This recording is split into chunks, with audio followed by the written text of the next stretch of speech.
Mr. Jackson. Nice to meet you, Mr. Jackson. Nice to meet you too. So, Mr. Jackson, what brings you in today? Well, I guess I've been struggling in my life for the past couple of years, and I just finally decided that it was too much to handle on my own. I know other people in my life feel like I need to get a hold of things and that I can't do it on my own. So I finally just listened to the advice and kind of realized that I do need help. So, you know, I normally don't believe in talking to therapists, or it's nothing against you, but just kind of my viewpoint. I've never, you know, seen a therapist before or a psychologist, but I mean, nothing else is working right now for me. So I figure, you know, what the heck, you know, and I said I'd try to get some help for my problems. Okay. Well, let's talk a little bit about your background. Okay, well, I'm 52 years old. Okay.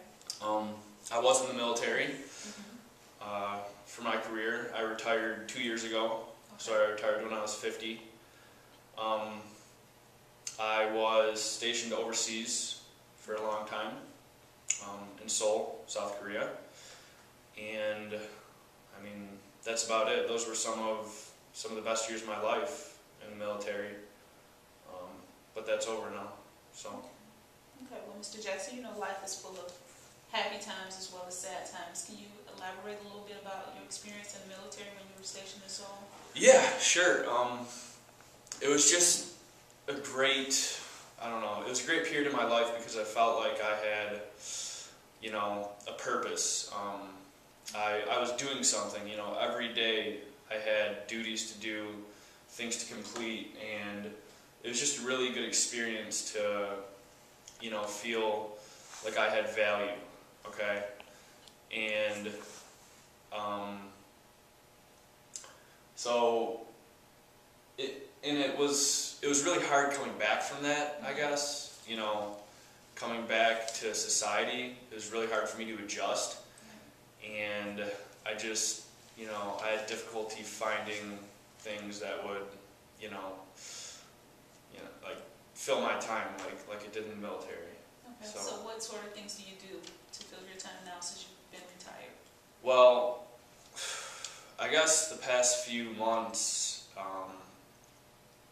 I do have a job, okay? I work part-time as a construction worker. Okay. So when I'm doing that, it's okay, but the hours are really unsteady, and it's not like, it's spotty. You know, they'll call me to work 3 days in a row, and then I won't work for 4 or 5 days. Okay. And it's those 4 or 5 days when I feel like I have nothing to do, and I'll go to the bar with some friends, and you know, just start drinking, talking, and I drink more and more until the point where I'm blacked out, you know.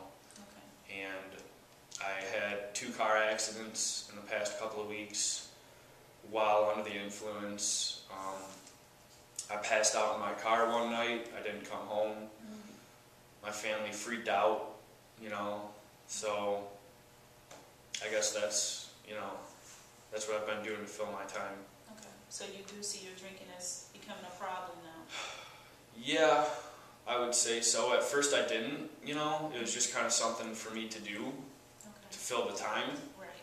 But now I see, you know, that the people around me, the people that I love, it's affecting them. Okay. You know what I mean? Let's talk a little bit about your family. What's the dynamics of your family? family? I have a great family, actually. I have 4 children. Okay. 2 are out of the house, married, live out of state, so I don't really see them that much. I talk to them on the phone once in a while. We have a good relationship. I have a 17-year-old and a 15-year-old, both great students, good at sports, you know. My wife is a very involved individual in the church. She goes to church probably 4 or 5 times a week.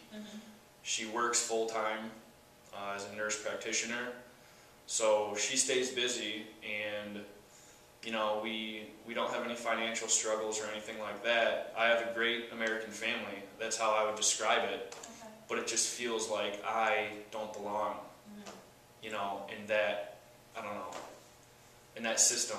I feel out of place, you know. Sounds like you have a happy family though, so. I do, yeah. I have a happy family. I don't know, when I was in the military, things were, I feel like they were so different, you know. I feel like they looked at me differently, and now that, you know, now that I don't really have a purpose, sometimes I feel like they're ashamed of me, almost. And that's one of the toughest things for me to take, is the feeling that they're, you know, they're not proud of me anymore, Right. you know. Okay. So you feel like you're kind of like alone? Yeah, I feel that nobody notices me, you know what I mean? Okay. And I feel isolated, so. That's got to be difficult. Nobody wants to feel alone. It's horrible. Especially in your own home. Yeah, it's horrible. And I think that's why I've turned to, you know, probably the drinking and feeling depressed and stuff like that. So, I don't know. How helpful do you think it would be if we were to have a joint session with your wife and your 2 children that are home? Wow. That would be tough, but I think that would probably be the best thing. I think that would be really helpful. I'd be willing to do that. Okay. Yeah, I think we could do that. Because it sounds to me like there's a lot of love, but there's been some love loss within your family.